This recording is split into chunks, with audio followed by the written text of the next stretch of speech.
Welcome back ناظرین. وقفے سے پہلے ہم بات کر رہے تھے کہ کس طرح تصوف فلسفے سے ہوتا ہوا ہمارے روحانی علم تک آیا، اور ڈاکٹر صاحب نے بڑی اچھی بات ہمیں بیان کی. ناظرین آئیے مزید ان سے پوچھتے ہیں. ڈاکٹر صاحب یہ دو لفظ بولے جاتے ہیں، ابھی آپ نے اپنی گفتگو میں بھی بیان کیا تھا، تنزل ستہ اور ایک دوسرا لطائف ستہ.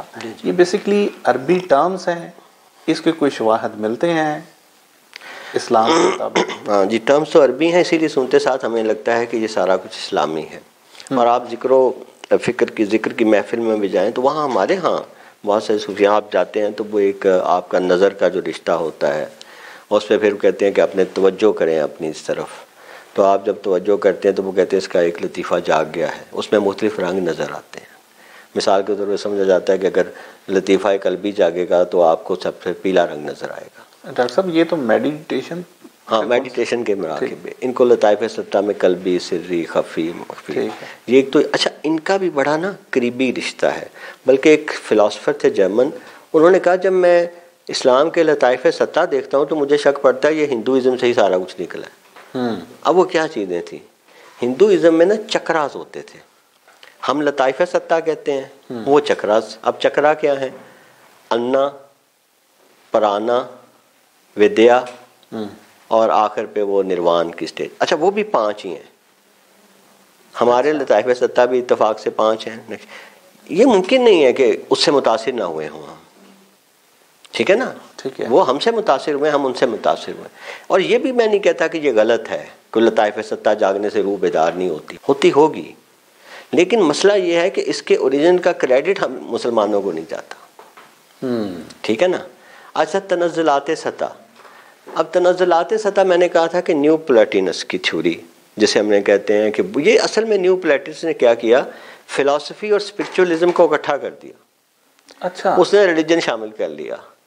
اب وہ کیا کہتا ہے اور ویداس کیا کہتے ہیں ہندوؤں کی، کہ میں نے کہا کہ جو سول ہے، بیسک سول ہے، جو آتما ہے، مہا آتما ہے، اسی نے ہی تنزل کیا. وہ کہتے ہیں کہ اصل میں ہم سب میں جو سول ہے، روح ہے، وہ روح تو وہی ہے. صحیح، یہ ان کا کہنا ہے. ٹھیک ہے. اب وہ کہتے ہیں لیکن وہ روح جب نیچے آتی ہے نا تو وہ تقریباً 6 اس کی زوال پذیر ہوتی رہتی، یعنی اس کی پیورٹی کم ہوتی جاتی. ٹھیک ہے. اب وہ 3 جو تنزلات ہیں وہ اس دنیا کے بننے سے پہلے کے ہیں، جن سے آپ بھی واقف ہیں اسلامی ناموں سے: عالم ہاہوت، عالم یاہوت، عالم لاہوت. ٹھیک ہے. ٹھیک ہے نا؟ اب اس کے بعد آ جاتا ہے اس دنیا میں تو عالم جبروت، عالم ملکوت اور عالم ناسوت. ٹھیک ہے. 3 اور 3 6. اچھا میں خود بڑا اس سے تھا کہ یہ تنزلات ذات کہتے ہیں اسے، کہ جب دنیا میں خدا نے اس دنیا کو کیا، جیسے ہم نے کہا ہندوازم میں پرکرتی نیچر بن گئی، لیکن سول جو تھا وہ بھی تنزل ہوتا ہوتا اب مہا آتما، آتما، جیوا آتما، وہ بھی نیچے آیا. اس کی بھی سٹیجز ہیں. اب جب ہم اسلامی تصوف دیکھتے ہیں تو یہ 6 نام نظر آتے ہیں. لیکن اب میں آپ کو نیو پلیٹینس جس نے تقریباً اسلام آنے کے 200 یا 300 سال پہلے، ذرا غور کیجئے گا، تنزل سطح ابو سعید تحفہ المراسلہ میں جو دیے ہیں وہ یہ ہیں جو میں نے آپ سے ڈسکس کیے ہیں. ویسے اسے نا ابن عربی صاحب نے خصوص الحکم جو ان کی بڑی مشہور کتاب ہے اس کے اندر بھی ڈسکس کیا ہے. اب وہ کیا نام دیتا ہے نیو پلیٹینس؟ ادھر ہم کہتے ہیں عالم ہاہوت، احدیات، ایک وننس وداؤٹ اینی ایسنس، اس کے کوئی شکل نہیں، without any form, pure essence, pure ذات، جسے ابن عربی صاحب کہتے ہیں ہوا، اسے صرف ہوا کہو. وہاں آ جاتا ہے one unity unknowable God in pure essence. یہ پہلی سٹیج. ٹھیک ہے، وہی بات ہے. ٹھیک ہے. سیکنڈ سٹیج ہمارے ہاں ہے عالم یاہوت. عالم یاہوت کیا ہے کہ نور احد جو ہے، ہمارے کچھ صوفیاء نے کہا ہے کہ وہ نور احمد میں بدل گیا. لیکن وہ سٹیج ہے جہاں پہلی دفعہ حدیث مبارکہ ہے کہ اللہ پاک ایک چھپا ہوا خزانہ تھا، جب انہوں نے اپنے آپ کو دیکھنا چاہا تو یہ کائنات بنا دی. ٹھیک. تو یہ وہ فرسٹ مینیفیسٹیشن، اسے انگلش میں کہتے ہیں مینیفیسٹیشن. اور ایک اور ورڈ یوز کرتا ہے ایمننس، باہر نکل رہا ہے اپنے آپ سے. جب وہ باہر نکلا تو اب وہ جگہ ہے جہاں وہ ایمننس پہلی سٹیج میں آتی ہے. اسے وہ عالم یہود کہہ رہے ہیں اور وہ کیا کہہ رہے ہیں؟ Intellectual principle nous. اوکے. اس کے ہاں یہ ہے کہ نوس وہ چیز ہے جہاں سے دو عالم آپس میں مل سکتے ہیں، یعنی وہاں کی تدبیر یہاں شکلیں اختیار کر سکتی ہے. اور تھرڈ سٹیج وہ کیا کہتا ہے؟ اب دیکھیں اس میں فرسٹ مینیفیسٹ وہ کہتا ہے ہوتی ہے لیکن سٹل ذات ایک ہی ہے. یہاں بھی کہا جاتا ہے کہ نور احد نور احمد میں ڈل گیا، نور محمد صلی اللہ علیہ وسلم میں، لیکن ذات ایک ہی ہے. یہ میں تصوف کی سٹیج بتا رہا ہوں. اب سول کیا ہے؟ اس کی تھرڈ سٹیج ہے سول کی. سول ہے کریشن ان پوٹینشیل. اب یہ وہ شکل آ گئی ہے کہ اس کے آگے سے کریشن پوٹینشیلٹی کے طور پہ تو موجود ہے، مخفی ظاہر نہیں ہوئی. اور یہاں جو عالم لاہوت ہے وہ ایگزیکٹ یہی ہے.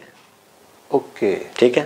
اب اس کے بعد عالم جبروت، اور عالم جبروت کو دیکھیں تو وہ کہتے ہیں انجینڈرڈ پرنسپل. اب اس نے شکلیں لینا شروع کر دی اور آگے جو ہے مختلف شکلیں لی، وہ وہی ہیں 6 کی 6 سٹیجز. اب ہم نے کیا کیا کہ یہ 6 کی 6 سٹیجز، کیونکہ اب میں یہ نہیں کہتا کہ یہ سٹیجز کوئی انہوں نے اس لیے لی، ہو سکتا ہے مراقبہ اور اس میں اس کو بھی وہ مل گیا ہو، ادھر بھی مل گیا ہو، لیکن اس بات سے انکار ممکن نہیں ہے کہ جسے ہم کہتے ہیں تنزلات ستہ ذات کی 6، وہ 6 کی 6 جو ہیں نیوپولیٹس اپنی کتاب انیڈز، میں ریفرنس دے رہا ہوں، انیڈز میں دے چکا ہے اسلام آنے سے 300 سال پہلے. صحیح. ٹھیک ہے نا. لہٰذا یہ جو فلسفی تھی، یہ فلسفہ تھا، اور میں نے ہندوازم کا حوالہ دے دیا. اچھا ادھر آئیں تو مانیزم زرتشت جو ہیں، ان کے جو ریلیجن میں یہ تھا کہ اندھیرے نے بڑھ کے نور کو اپنے اندر قید کر لیا ہے. اب اس نور کو اپنے باہر سے نکلنے کے لیے اس میں 2 لفظ استعمال ہوتے ہیں. جب خدا کی ذات کو وہ کہتے ہیں وہ نیچے آ رہی ہے تو اس کو کہتے ہیں ڈیسنڈ، وہ ڈیسینڈنگ آرکس ہے. اور اگر بندے کی آتما یا بندے کی روح باہر نکل رہی ہے تو وہ اسینڈنگ آرکس، اسینڈنگ ہو گیا. ٹھیک. Descending ascending. اب وہ کہتے ہیں کہ اس اندھیرے کو چاک کر کے اس میں سے جب نکلے گی روح تو وہ اس طرح کے 6 پردوں کو چیرتی ہوئی اوپر جائے گی. اچھا ڈاکٹر صاحب، اس میں جو لفظ کشف ظاہر ہوتا ہے یہ کیا چیز ہے؟ کشف تو ایک کنڈیشن ہے نا جی، ایک ایسی کنڈیشن جس میں عرفان کی حالت میں آپ کچھ 2 اس کی شکلیں ہوتی ہیں، یا تو آپ علم حاصل کر سکیں کسی غیب کی چیز کا، ٹھیک ہے، یا پھر یہ ہے کہ آپ کے ہاتھوں سے کچھ ایسے واقعات ہو جائیں جو عادات اور فطرت سے ہٹ کر ہوں، جنہیں دیکھ کے ہم کہہ سکتے ہیں کہ یہ تو ایسا نہیں ہو سکتا. تو کشف طور پہ سمجھا جاتا ہے کہ اس کو کشف ہوا ہے، یعنی یہ بات اسے دنیاوی علم سے نہیں ملی.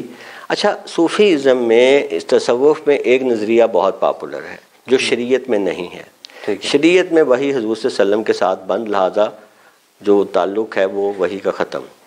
لیکن تصوف میں یہ سمجھا جاتا ہے کہ جو کتب ہوتا ہے اس کو ڈائریکٹ خدا سے علم ملتا ہے. کتب الارشاد ہم نے ذکر کیا تھا، کتب التقویم. اب یہاں سے شریعت اور ان کے درمیان جو ہے نا، لیکن یاد رکھیں تصوف فلسفہ ہے، یاد رکھیں یہ علم کلام ہے. ایک طرف اگر بات شریعت کی آتی ہے تو شریعت کہاں سے آئی ہے؟ نبی صلی اللہ علیہ وسلم کی دی ہوئی. ٹھیک ہے. لہٰذا اس میں ہمیں کچھ کنفیوژن کی ضرورت نہیں ہے. امام غزالی نے کیا کیا ابھی ہم نے ذکر کرنا تھا. امام غزالی نے ساری زندگی اس پہ محنت کی. وہ جب he was at the age of 22 like a teacher, ان کی جیسا وہ اور تھا ہی نہیں، اور انہیں بھیج دیا گیا بغداد کی یونیورسٹی میں as a professor, the maximum that an alim can achieved. اور وہ انہوں نے ریسیو کب کیا؟ جب ہی واز 23. وہاں جا کے لیکچر شروع کیے، لیکن اندر کے کچھ سوالات چین نہیں لینے دیتے تھے، اور وہ ان سوالات کا جواب انہیں علم سے مل نہیں رہا تھا. تو 29 سال کی عمر میں اچانک پڑھاتے پڑھاتے بغداد کی یونیورسٹی سے اٹھے ہیں اور دشت میں چلے گئے. اوکے. اور اس کے بعد 11 سال ان کا کوئی پتہ نہیں ہے. 11 سال بعد واپس آتے ہیں اور پھر وہ دوبارہ سے سب کچھ شروع کرتے ہیں. اور اس سے پہلے پھر وہ احیاء علوم، کیمیائے سعادت، کتابوں کی جن کی وجہ سے وہ یہ جانے جاتے ہیں امام غزالی، مطلب ان کے متعلق کہا جاتا ہے احیاء علوم جو ہے وہ مسلم دنیا میں قرآن کے بعد سب سے زیادہ پڑھنے والی کتاب تھی. اچھا. اور اب وہ کیا کہتے ہیں، انہوں نے بڑی محنت کی کہ یہ جو فلسفی ساری اکٹھی ہو گئی ہے کیا. تو انہوں نے دیکھا کہ اصل میں جو فلسفہ ہے نا، اس کے اوپر تکیہ نہیں لگایا جا سکتا.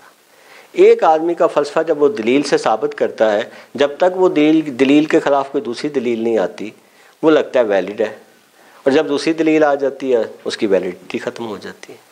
تو انہوں نے اپنی 2 کتابیں لکھی جس کو بعد میں کانٹ نے ان کی کاپی کیا. میں سمجھتا ہوں کاپی کیا، کوئی کچھ بھی کہہ سکتا ہے. ایک میں انہوں نے کہا کہ فلسفہ بہت اہم ہے، عقل بہت اہم ہے، عقل کے بغیر ہم دنیا میں چل نہیں سکتے.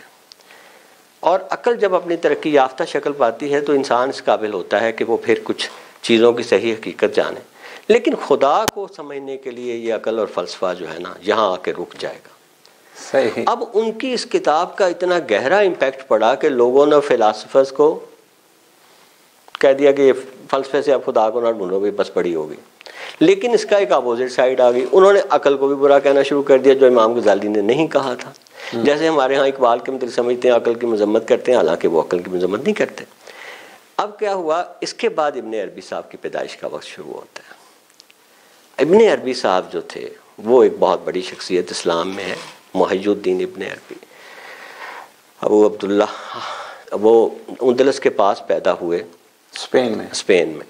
اور وہاں اندلس جو تھا وہ مرکز بنا ہوا تھا علم کا، یونیورسٹیز کا. جیسے ہمارے ہاں ہر طرح کا ریلیجن آ رہا ہے، علم اشیاء آ رہی ہے، سقراط پڑھا جا رہا ہے، ارسطو پڑھا جا رہا ہے، افلاطون پڑھا جا رہا ہے.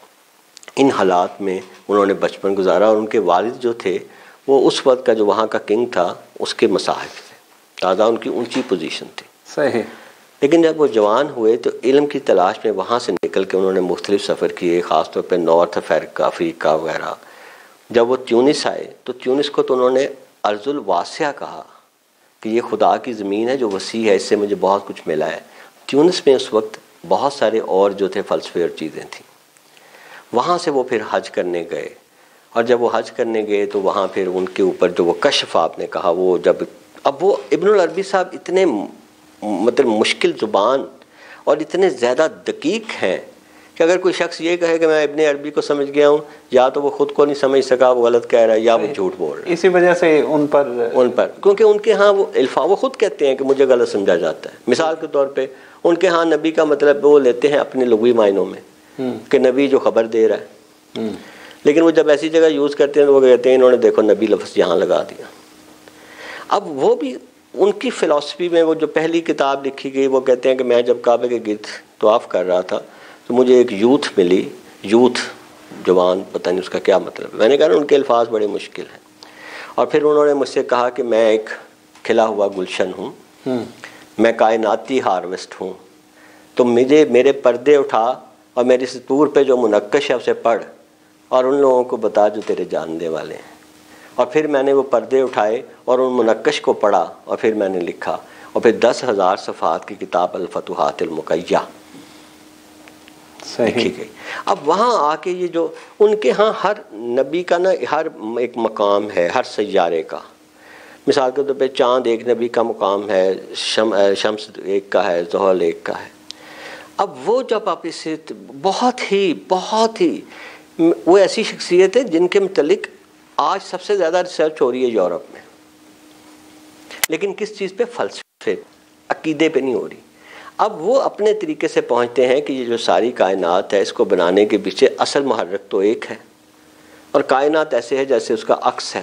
اور وہ کہتے ہیں وہ نہ وہ یعنی کہ مذکر ہے نہ مؤنث ہے. اس کے لیے وہ کہتے ہیں صحیح لفظ ذات ہے، ہوا یوز ہوتا ہے، هو الذی قرآن میں. تو اس کے وہ مدارج وہ یہ رکھتے ہیں کہ پہلا مدارج ہے جس کی کوئی شکل نہیں، وہی بات آ گئی. دوسرا مدارج ہے جس کی شکل وہ جب نیچے تنزل کرتے ہوئے آتے ہیں، اب وہ اس کو کوسین میں لے کے جاتے ہیں. اوکے. اور جب وہ نیچے تنزل کرتے ہیں تو وہ ہر ریلیجن کا علیحدہ خدا بن جاتا ہے. ٹھیک ہے نا. اب these are very difficult philosophical discussions. اب ہم نے کیا کیا، لیکن یہاں سے آ کے ہوا یہ کہ ویسٹ جو تھا نا، اس نے تو ابن رشد اور یہ سمجھ لیا کہ ہم نے جو تحقیق کرنی ہے وہ دنیاوی طریقے سے کرنی ہے. کانٹ نے یہی باتیں کہیں کہ دیکھو تم خدا کو جو ہے نا عقل سے نہیں پا سکتے، لیکن اس نے یہ نہیں کہا کہ تم وجدان سے پاؤ. امام غزالی نے کہا تھا وجدان سے ملے گا. انہوں نے کہا تم ایتھکس میں دیکھو، دنیا میں جو سارا کوئی نظام چل رہا ہے، یہ اچھا ہے یہ برا ہے، یہ آخر کس نے ڈیسائیڈ کیا؟ یہ میں نے اور تم نے نہیں کیا. اگر میں نے کیا ہوتا تو میں کہتا میرا جس میں سے اچھا کام نکلتا چاہے وہ اچھا ہے برا ہے وہ پکڑوں. تو یہ جو ایتھکس ہیں یہ خدا نے، یہ اس کے بغیر ریلیجن کے بغیر ممکن نہیں. تو یہاں خدا ملتا ہے. تو یہاں سے آ کے وہ فرق یہ شروع ہوا کہ ویسٹ نے علم اشیاء کو پانا شروع کر دیا اور ہم نے وجدان کے رستے پہ ہماری قوم زیادہ چل پڑی. اچھا ڈاکٹر صاحب، وقت مکمل ہو گیا. اب ہم اپنی بات کو نیکسٹ پروگرام کے اوپر چھوڑتے ہیں. جی ناظرین، آپ نے دیکھا ڈاکٹر صاحب نے بہت بریفلی تصوف کے حوالے سے بیان کیا، جو کہ عام سادہ لوگ یا میرے جیسے ناچیز بندے کے لیے سمجھنے میں بہت آسانی ہوئی ہے. اس کے ساتھ ہی اپنے میزبان کو اجازت دیجیے گا. اللہ حافظ.